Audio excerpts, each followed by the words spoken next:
وأقيموا الصلاة وآتوا الزكاة وأقرضوا الله قرضا حسنا وما تقدموا لأنفسكم من خير تجدوه عند الله هو خيرا وأعظم أجرا واستغفروا الله إن الله غفور رحيم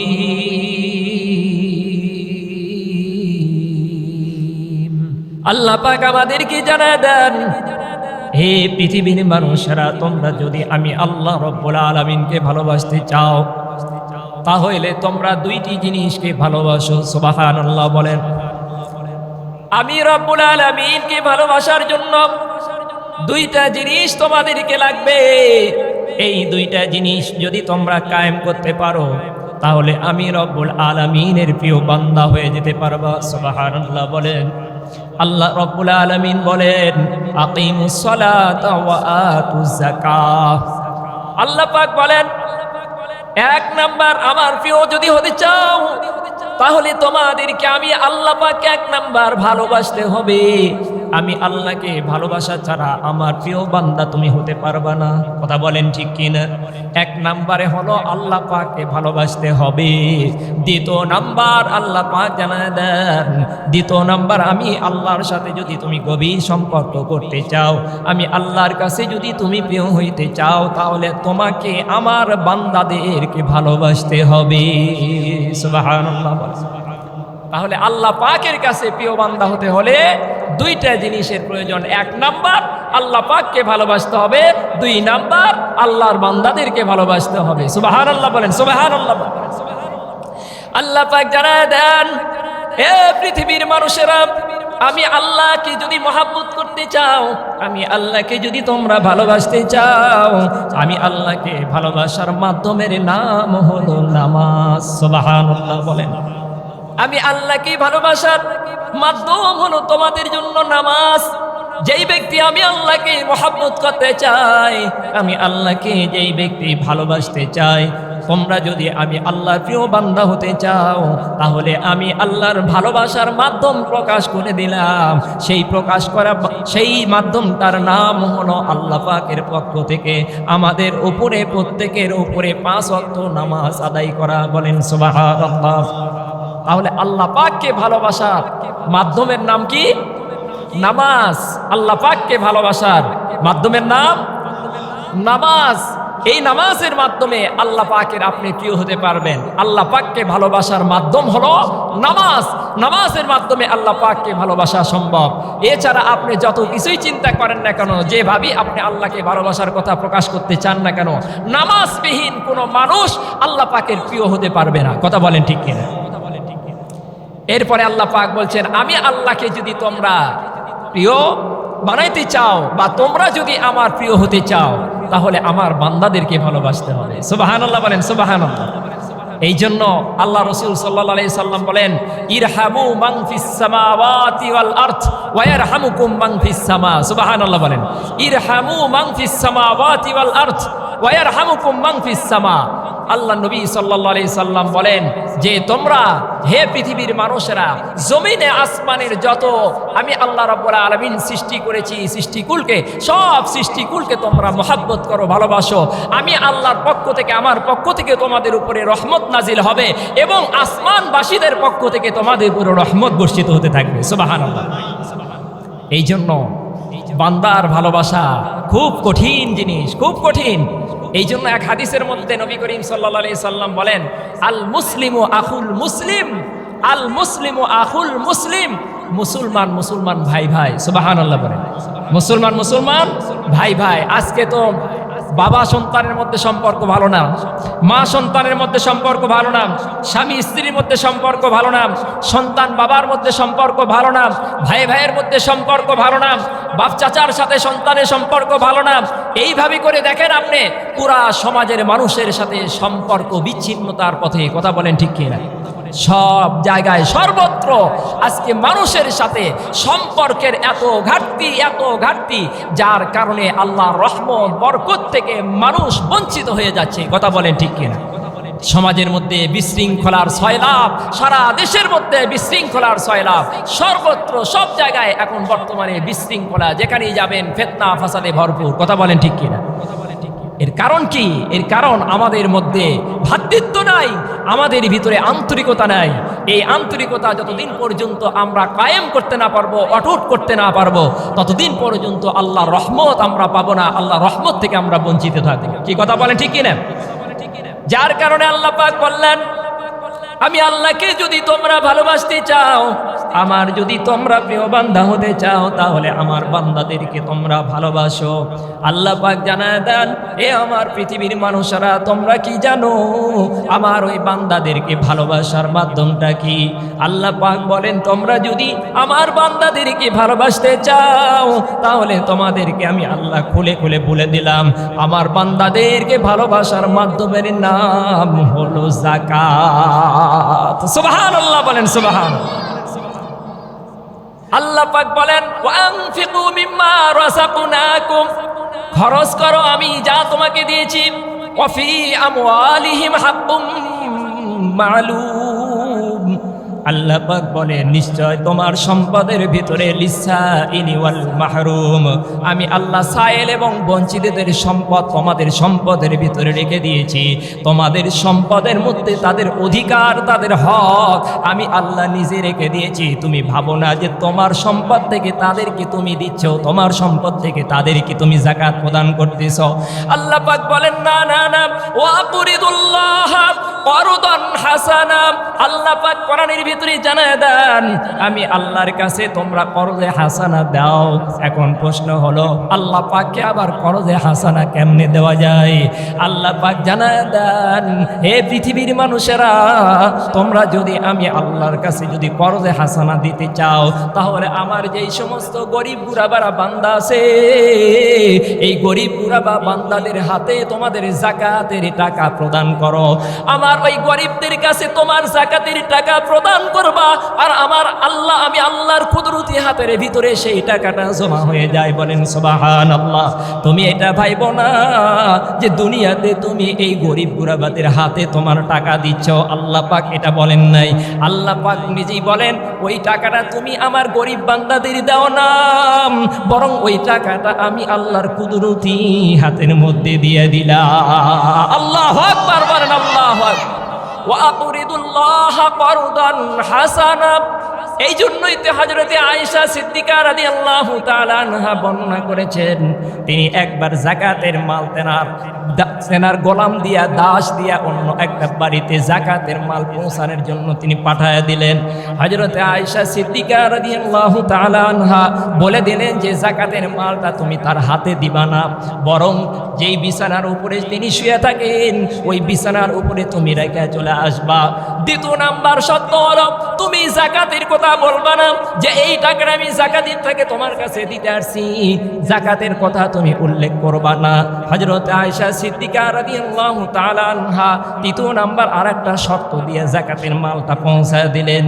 সেই শর্তটার নাম হলো, হযরত আয়েশা জানায় দিলেন, এ আমার দাস, এ আমার গোলাম, যাকাত দেওয়ার পর যাকে তুমি যাকাত দিবা, যাকে তুমি সম্পদ দিবা, তার কাছে তুমি দোয়া চাইবা না। আল্লাহু আকবার বলেন। তিনটা শর্ত দিয়া হযরতে আয়েশা সিদ্দিকা রাদিয়াল্লাহু তাআলা আনহা যাকাতের মাল এইভাবে করে তিনি প্রদান করেছেন। যাকাতের মালটা হাতে না দেওয়ার হিকমতটা কি আমাদেরকে জানার দরকার আছে না নাই? অবশ্যই জানার দরকার আছে। এ মুসলমান ইমানদার আল্লাহর গোলাম, আল্লাহ রাব্বুল আলামিন হযরতে আয়েশার মাধ্যমে আমাদেরকে শিক্ষা দিয়েছেন। আয়েশা সিদ্দিকা রাদিয়াল্লাহু তাআলা আনহা যাকাতের মালটা হাতে না দিয়া বরং বিছানার উপরে রাখতে বললেন। কারণটা কি, রহস্যটা কি?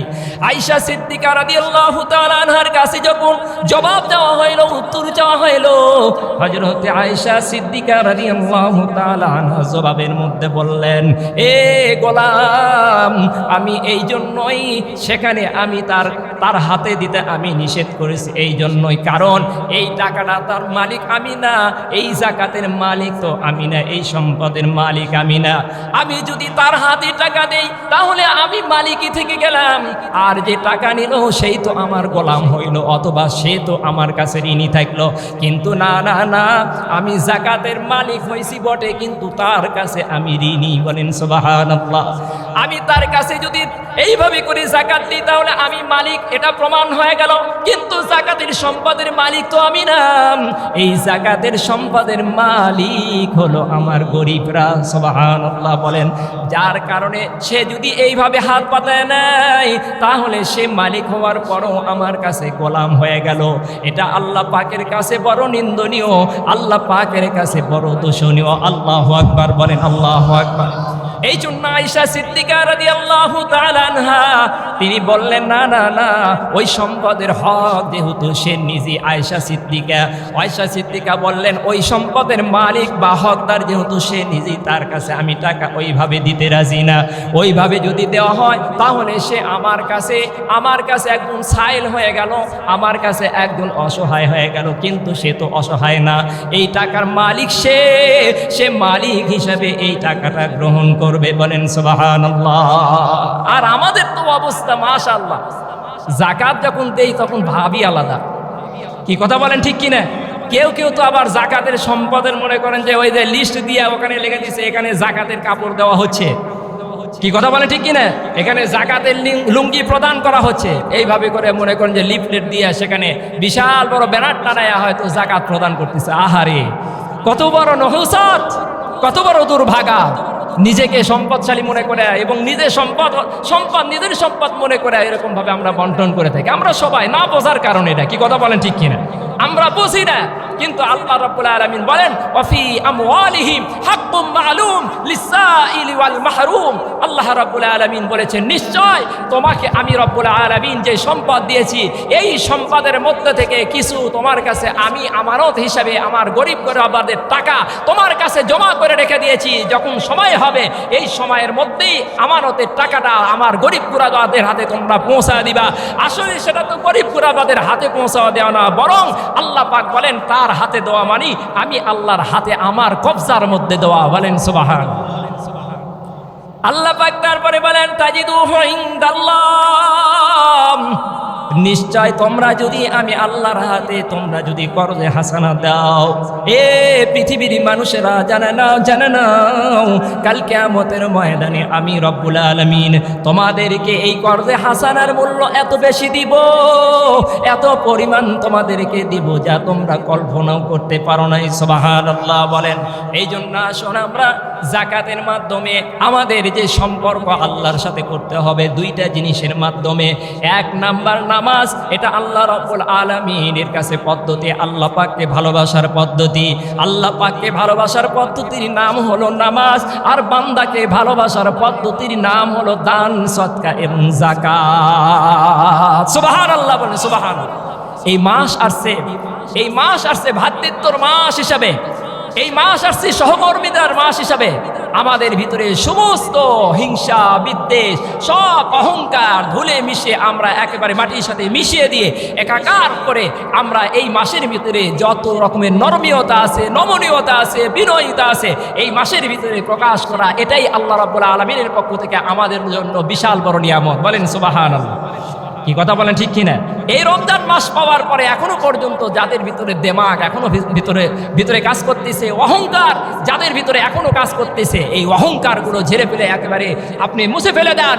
অহংকার আপনি ঝেড়ে ফেলে দেন। এই মাস অহংকার করার মাস না, এই মাস হলো বিনয়ীর মাস, এই মাস হলো সহমর্মিতার মাস, এই মাস ভ্রাতৃত্বর মাস, এই মাস একে অপরের সাথে মিলন ঘটানোর মাস। সুবহানাল্লাহ বলেন, সুবহানাল্লাহ।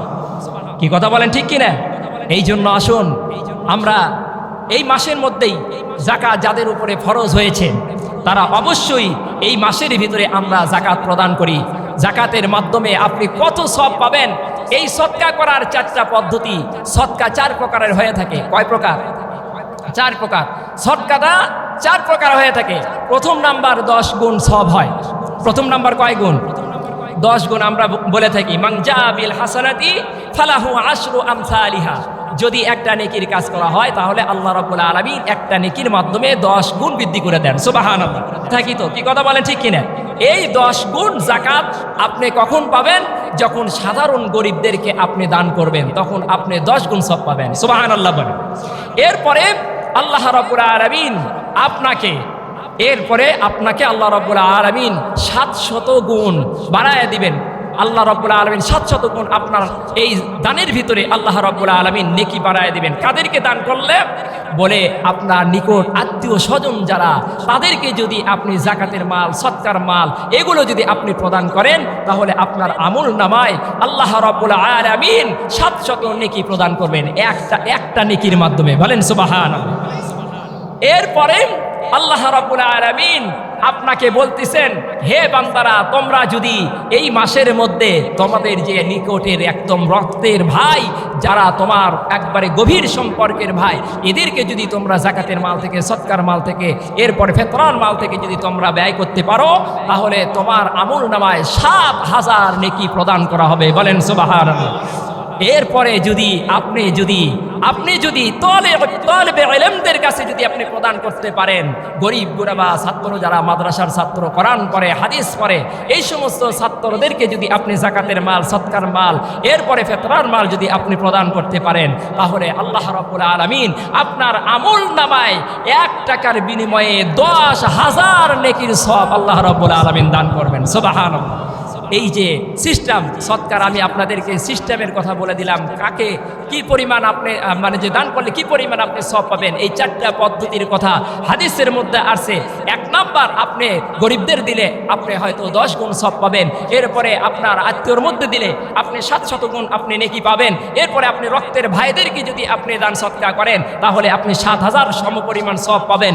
আর যদি গরিব তলাবাদেরকে যদি আপনি দান করেন, আপনি যদি মাদ্রাসার ছাত্রদেরকে দেন, এদেরকে দিলে আপনি 10,000 সওয়াব পাবেন। বলেন সুবহানাল্লাহ। সুবহানাল্লাহ। আল্লাহ রাব্বুল আলামিন আমাদের সবাইকে, আমাদের উপরে যাদের উপরে যাকাত ফরজ হয়েছে তাদেরকে এই মাসের মধ্যেই যাকাত প্রদান করার তৌফিক দান করুন। সবাই বলে আল্লাহুম্মা আমিন। খালি নামাজ পড়লেও হবে না, রমজান মাসে রোজা রাখলেও হবে না, কারণ বুনিয়াল ইসলামু আলা খামসিন, শাহাদাতি আল্লা ইলাহা ইল্লাল্লাহ ওয়া ইকামুস সালাতি ওয়া ইতাউজ যাকাত ওয়াল হজ্জি ওয়া সাওমি রমাদান। আমরা নিশ্চয় জানি ইসলাম নামক একটা ঘর আছে। ইসলাম নামক একটা কি আছে? ঘর। এই ঘরের জন্য খুঁটি কয়টা আছে? এই ইসলাম নামক ঘরের খুঁটি কয়টা? 5টা। কয়টা খুঁটি? 5টা খুঁটি। কি কথা বলেন ঠিক কিনা? বুনিয়াল ইসলামু আলা খামসিন, এই ইসলাম নামক ঘরের 5টা খুঁটি। এই 5টা খুঁটির 5টা খুঁটি যতক্ষণ পর্যন্ত সবল না থাকবে ততক্ষণ পর্যন্ত আমার কাছে, আপনার কাছে ইসলাম মজবুত থাকবে না, ইসলাম শক্তিশালী থাকবে না, ঈমান এবং ইসলাম দুর্বল হয়ে পড়বে। কথা বলেন ঠিক কিনা?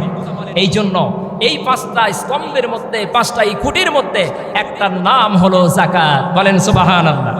আপনি নামাজ পড়লে আল্লাহ পাকের পক্ষ থেকে যেভাবে নামাজের গুরুত্ব আসছে, নামাজ 82 জায়গায় আসছে। কয় জায়গায়? 82 জায়গা নামাজের কথা আসছে। এই নামাজের সাথে সাথে যাকাতের কথা আসছে 28 জায়গায়। কয় জায়গায়? 28 জায়গায় আসছে। 28 জায়গায় আকিমুস সালাতা ওয়া আতুজ যাকাতা, এইভাবে করে নামাজের সাথে সাথে যাকাতের কথাও এইভাবে করে আল্লাহ রাব্বুল আলামিন গুরুত্ব দিয়েছেন। তার মানে এই যাকাত যাদের উপরে ফরজ হবে, নামাজ যেভাবে আপনি গুরুত্ব আপনার উপরে ফরজ, আপনি গুরুত্ব দিয়ে যেভাবে আদায় করতেছেন, আপনার উপরে যাকাতও এইভাবে প্রদান করা একেবারেই গুরুত্বপূর্ণ বিষয়। 1 টাকাও যদি আপনি হিসাবের মধ্যে কম থাকে, ওই 1 টাকা আপনার এই মালের মধ্যে থাকার কারণে আপনার এই সমস্ত মালগুলো জয় হয়ে যাবে, বিনষ্ট হয়ে যাবে, নষ্ট হয়ে যাবে, নাপাক হয়ে যাবে। অতএব হিসাব পাতি করে আপনার যাকাত প্রদান করতে হবে। যাকাতের টাকার মধ্যে 1টা টাকাও যেন আপনার গরমিল না হয়, স্বচ্ছভাবে যাকাত আপনাকে প্রদান করতে হবে। যাকাতের হিসাব আপনার করাই গন্ডা আদায় করতে হবে। আপনি যদি বলেন যে আমি আন্দাজ করে দেই, হুজুর বেশি দেই, আপনি বেশি দেন, তার হিসাব কি? আপনার আন্দাজ তো কোনো কাজ হবে না। কথা বলেন ঠিক কিনা? আপনি বেশি দেন, আপনার সেটা হিসাব কি? আপনি তো হিসাবই দিলেন না, হিসাবই তো জানেন না।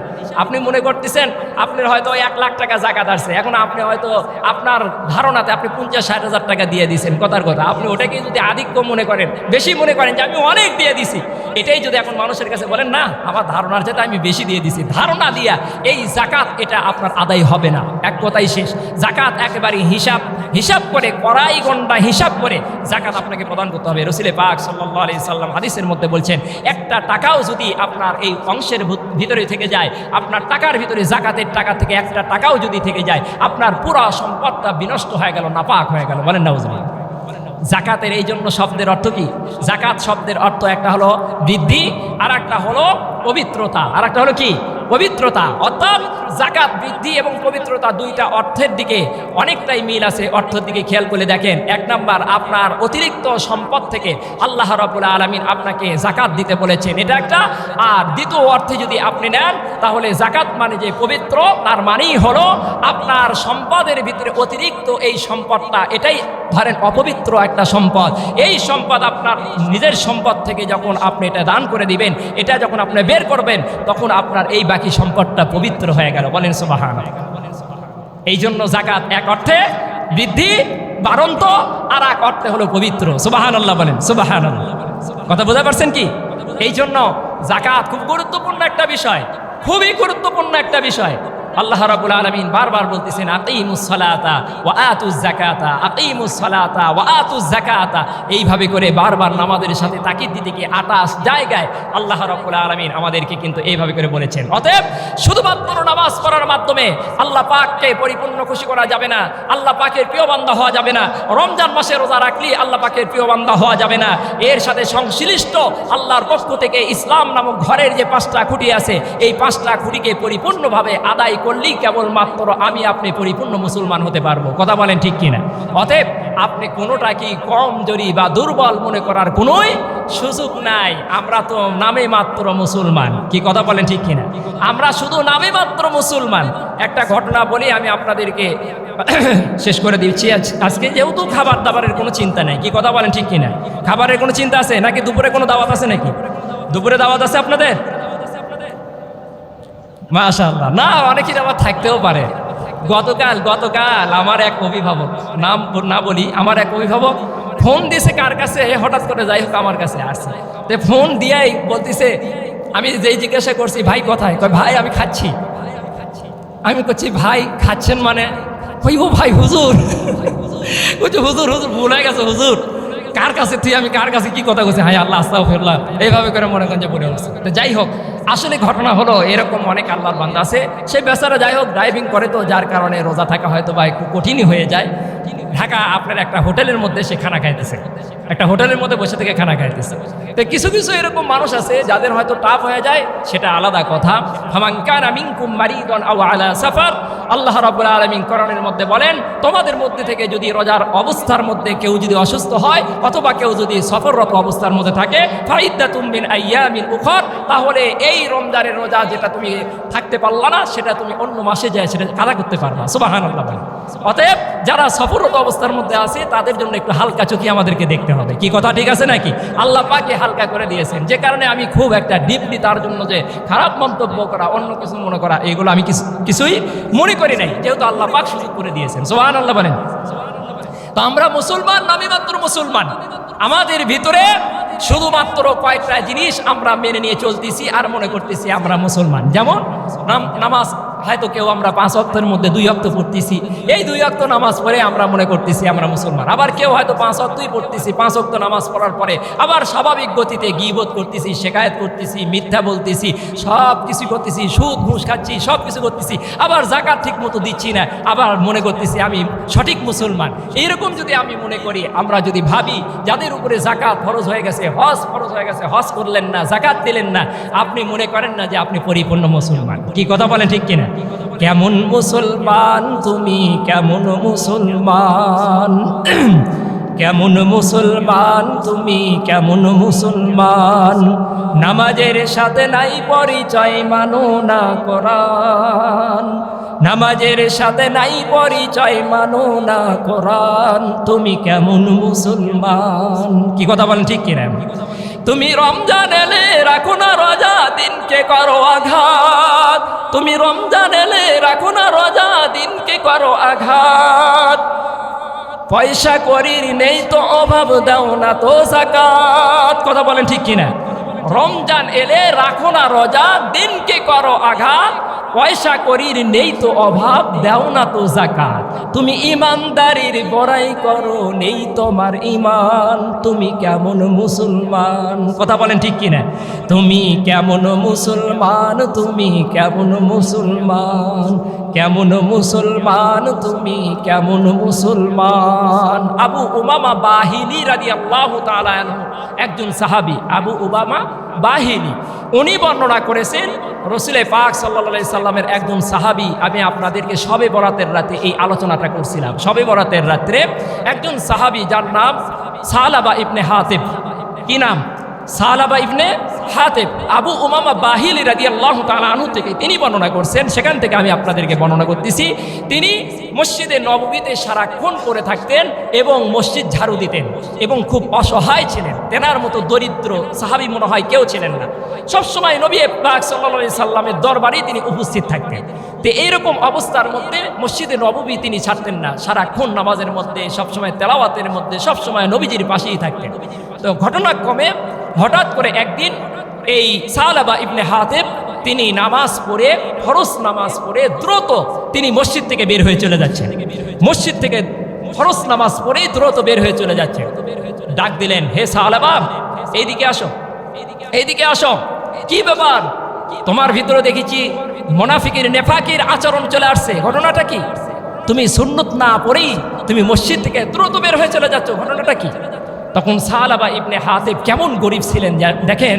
সালাবা ইবনে হাতিব তখন বলতেছেন, ইয়া রাসূলুল্লাহ সাল্লাল্লাহু আলাইহি ওয়াসাল্লাম, আপনি যে আমাকে বলতেছেন এইভাবে, আপনি কি জানেন না যে আমার অবস্থা কেমন? আমার পোশাক যেটা আপনি দেখতেছেন, এই পোশাক আমিও পরি, আমার স্ত্রীও পরে, একটাই মাত্র পোশাক। আমি ফরজ নামাজ পড়েই আমি দ্রুত বাড়ির দিকে চলে যাচ্ছি। আমার স্ত্রী বিবস্ত্র অবস্থার মধ্যে সেখানে অবস্থান করতেছে। এই কাপড়টা খুলে দিলে আমার স্ত্রীও নামাজ পড়বে। বলেন সুবহানাল্লাহ। সালাবা ইবনে হাতিব যখন এই কথাটা বলছেন, বিশ্বনবী আখিরি নবী পয়গম্বর আরবি সাল্লাল্লাহু আলাইহি ওয়াসাল্লাম তখন হতবাক হয়ে গেছেন, নির্বাক হয়ে গেছেন। বিশ্বনবী তখন চুপ করে রইলেন। ইতিমধ্যেই সালাবা ইবনে হাতিব বললেন, ওগো পয়গম্বর, আমার জন্য একটু দোয়া করেন, আল্লাহ পাক যেন আমাকে সম্পদের মালিক বানায় দেন। বিশ্বনবী তারপরে বললেন, ও সালাবা, তুমি কি এই অবস্থার মধ্যে আল্লাহর শুকরিয়া আদায় করতে পারো না? আমি নবী 3 দিন পর্যন্ত না খেয়ে থাকি, কখনো পাথর বেঁধে, আমি পেটে পাথর বেঁধে আমি অবস্থান করে থাকি। আমি নবীজি যদি গরিব অবস্থার মধ্যে দিন কাটাইতে পারি, তুমি সালাবা আমার সাহাবী, তুমি কেন পারবা না? আল্লাহু আকবার বলেন। সালাবা তারপরে মনের কষ্টে, মনের দুঃখে বিশ্বনবীকে বললেন, ও পয়গম্বর, আমার জন্য দয়া করে একটু আপনি সম্পদের আপনি আমার জন্য দোয়া করেন, আল্লাহ পাক রব্বুল আলামিন যেন আমাকে সম্পদের মালিক বানায় দেন। শেষ পর্যন্ত এই ঘটনাটা আমি পরিপূর্ণ আপনাদের কাছে বলবো না, শুধু সংক্ষেপে বলি, সালাবাকে আল্লাহর নবী দোয়া করে দিলেন, তিনি সম্পদের মালিকও হয়ে গেলেন। শেষ পর্যন্ত তিনি এত সম্পদের মালিক হয়ে গেলেন যে তিনি 5 ওয়াক্ত নামাজে নবীজির পিছনে তিনি জামাতের সাথে আর আদায় করতে পারলেন না। এত সম্পদের মালিক তিনি হয়ে গেলেন, শেষ পর্যন্ত তিনি জুমার নামাজে পর্যন্ত উপস্থিত হতে পারলেন না। এই জন্য আল্লাহর নবী, বিশ্ব নবী, তেনার কাছে সৎকার মাল তথা যাকাতের মাল উসুল করার জন্য উসুলকারীকে সেখানে পাঠায় দিলেন। তিনি বললেন, আমি কি এই মদিনা থেকে আমি জিজিয়া দিয়া, কর দিয়া কি আমি বসবাস করব? আমি তো কোনো ইহুদি না, আমি তো কোনো মুশরিক না, আমি কোনো কাফের না, আমি কোনো বেদিন না, আমি একজন মুসলমান। আর মুসলমান হয়ে মুসলমানের জমিনে থাকবে, আবার জিজিয়া কিসের, কর কিসের, ট্যাক্স কিসের, এটা আমি দিতে পারবো না। যখন না স্বীকার করলো, তখন আল্লাহ রাব্বুল আলামিনের পক্ষ থেকে সালাবার জন্য ধ্বংসাত্মকমূলক আয়াত নাজিল হয়ে গেল। ওয়ামিনহুম মান আহাদাল্লাহ লাইন আতানা মিন ফাদলিহি লানাসাদ্দাকান্না ওয়া লানাকুনান্না মিনাস সালিহিন। আল্লাহু আকবার বলেন। সালাবা যখন এইভাবে করে না স্বীকার করলো, আল্লাহর পক্ষ থেকে নবীকে জানায় দিলেন সালাবার আর সম্পদ আপনি গ্রহণ করবেন না, কারণ সালাবা আমার বিধানকে লঙ্ঘন করেছে এবং সালাবা আমার সাথে অঙ্গীকারকে ভঙ্গ করেছে। আপনাকে বলেছিল সম্পদের মালিক হলে সে গরিব গুরাবাদের যাকাত দিয়ে দিবে, সদকা দিয়ে দিবে, সম্পদের যে হক আল্লাহর কাছে আছে সেই হকটা সব পরিপূর্ণ করে দিবে, কিন্তু সে তা দেয় নাই। অতএব আপনি নবী এই সালাবার আর যাকাত আপনি কোনোদিনও তার কাছ থেকে গ্রহণ করবেন না। আল্লাহু আকবার বলেন। এরপরে আবু বকরের জামানা খলিফা আবু বকরের জামানায় নবীজি দুনিয়া থেকে চলে গেছেন, আবু বকরের জামানায় আসছে। এরপরে সাহাবা যাকাতের অনেক মাল নিয়ে আবু বকরের কাছে আসছে। আবু বকর সিদ্দিক রাদিয়াল্লাহু তাআলা আনহু বললেন, না না না ও সাহাবা, তোমার সম্পদ তো আমার নবীজি গ্রহণ করতে পারে নাই, আমার নবীকে আল্লাহ পাক নিষেধ করে দিয়েছেন, আমি আবু বকরও তোমার সম্পদ আমি নিতে পারবো না, যাকাত নিতে পারবো না। আবু বকর দুনিয়া থেকে চলে গেলেন। হযরতে ওমর ফারুক রাদিয়াল্লাহু তাআলা আনহু তারপরে চলে আসলেন খলিফা হইয়া। এই খলিফা যখন অবস্থার মধ্যে হযরত ওমর ফারুক তখনও সাহাবা সম্পদ নিয়ে যাকাতের মাল নিয়ে তেনার কাছে আসছেন। ওমর ফারুক তখন বললেন, নবীজি যেই সম্পদ নেন নাই, আবু বকর যেই সম্পদ নেন নাই, আমি ওমর ফারুকও সেই সম্পদ নিতে পারবো না। এরপরে ওমর ফারুক চলে গেলেন। হযরত ওসমান গনি রাদিয়াল্লাহু তাআলা আনহু তারপরে চলে আসলেন। হযরত ওসমান গনি রাদিয়াল্লাহু তাআলা আনহুর জামানায় এই হযরতে সালাবা তিনি দুনিয়া থেকে ইন্তেকাল করলেন। আল্লাহর পক্ষ থেকে মুরতাদ হয়ে পৃথিবীর জমিন থেকে চলে গেছে, বলেন নাউজুবিল্লাহ। অতএব আসুন আমরা যারা সম্পদের মালিক আল্লাহর কৃতজ্ঞতা আদায়ার্থে, এই সম্পদ আপনার না, আপনার কাছে যে সম্পদ আপনি মনে করতেছেন যাকাতের অতিরিক্ত, এই যাকাত যেটা আপনার উপরে ফরজ হয়েছে, এই টাকাটা আপনার না রে ভাই, এই টাকাটা গরিব কুরাবাদের। আল্লাহর পক্ষ থেকে আল্লাহ পাক আপনাকে হয়তো আমানতের কিছুদিন আপনাকে দায়িত্ব দিয়েছে, ওই সম্পদের আপনাকে আপনার কাছে গচ্ছিত করে রাখছে, কিন্তু মূলত সম্পদটা আপনার না। আপনি দিয়ে দেন, আপনি দিয়ে আল্লাহর পক্ষ থেকে আপনার উপরে যে বোঝাটা আছে এই বোঝাটা আপনি হালকা করে দেন। কি কথা বলেন, ঠিক কিনা? এই সম্পদ আপনি রাখেন না, কাল কিয়ামতের ময়দানে আল্লাহ রাব্বুল আলামিন বলেন, ইয়াউমা ইয়াকনিজুনা আল্লাযীনা ইয়াকনিজুনা আয-যাহাবা ওয়াল ফিদ্দাতা ওয়া লা ইউনফিকুনাহা ফী সাবিলিল্লাহ ফাবাশশিরহুম বিআযাবিন আলীম। এই সম্পদটা আল্লাহ রাব্বুল আলামিন কাল কিয়ামতের ময়দানে এই সম্পদটা সোনা দানা রূপা এবং আপনার টাকা পয়সা সবগুলোকে একটা বিশাল সাপের আকৃতিতে আপনার গলার সাথে পেঁচায় দিবে। এই সাপটা আপনার গালে দংশন করতে থাকবে আর বলতে থাকবে, দুনিয়াতে তোকে আল্লাহ পাক সম্পদের মালিক বানাইছিল, যেই সম্পদটা তোর ছিল না, গরিবদের ছিল, মিসকিনদের ছিল, তুই নিজের মনে করে ব্যবহার করছিস, ওই সম্পদটাই আল্লাহ পাক আমাকে সাপে রূপান্তরিত করে দিয়েছে। যতক্ষণ পর্যন্ত কিয়ামত কায়েম না হবে ততক্ষণ পর্যন্ত আমি তোকে এইভাবে দংশন করতেই থাকবো, বলেন নাউজুবিল্লাহ।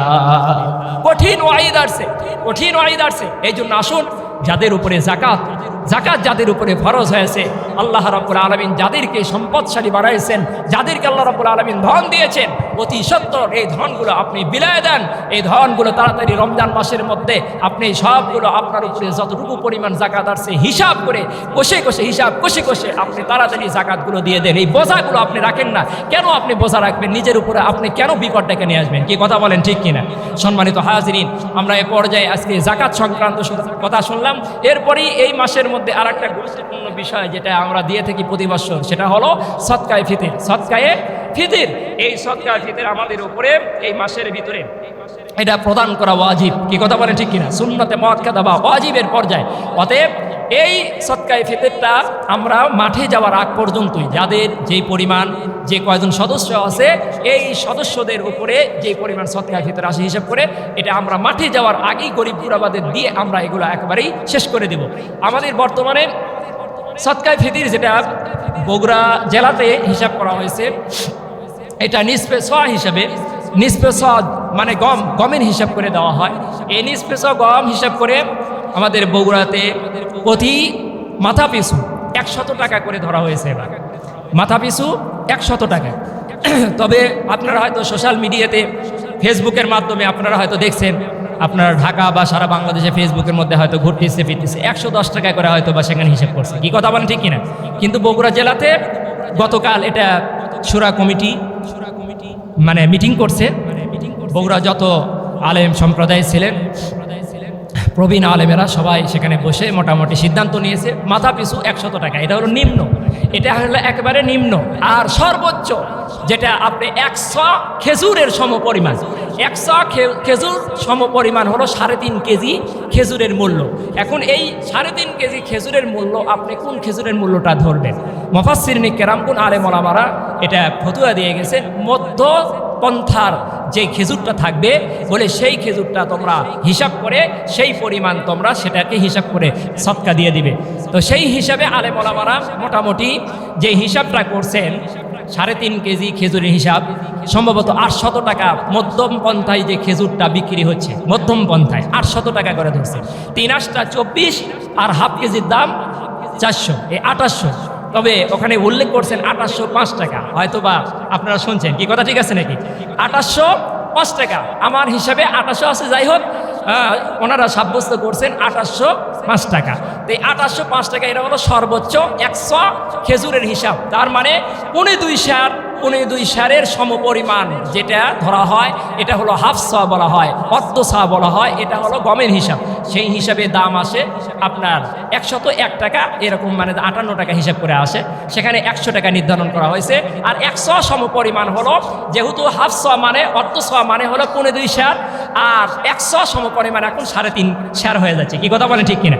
এই 3.5 শেয়ার হিসাবে আপনি খেজুরের যেটা মধ্যম পন্থা খেজুর, সেই খেজুরের হিসাব করে 2805 টাকা আপনারা ধরে, আপনারা যারা বড়লোক শ্রেণীর আছেন তারা আপনারা মাথা পিছু এই 2805 টাকা করে হিসাব করে আপনারা এই সদকায় ফিতর দিয়ে দিবেন ইনশাআল্লাহ। সবাই করি ইনশাআল্লাহ। যারা আমরা গরিব শ্রেণীর যারা বা মধ্যম শ্রেণীর চাইতে নিম্ন শ্রেণীর যারা, তারা আমরা নিম্ন শ্রেণীর যেই হিসাবটা করে দেওয়া হয়েছে 100 টাকা, এটা হয়তো আমরা দিব। কিন্তু যারা মোটামুটি মধ্যম পন্থার উপরে বড়লোক অথবা ধনী শিল্পপতি যারা, তারা কিন্তু 2805 টাকা করে দিবেন ইনশাআল্লাহ। কি কথা ঠিক আছে তো? দিবেন তো ইনশাআল্লাহ? কথা বলেন না কেন?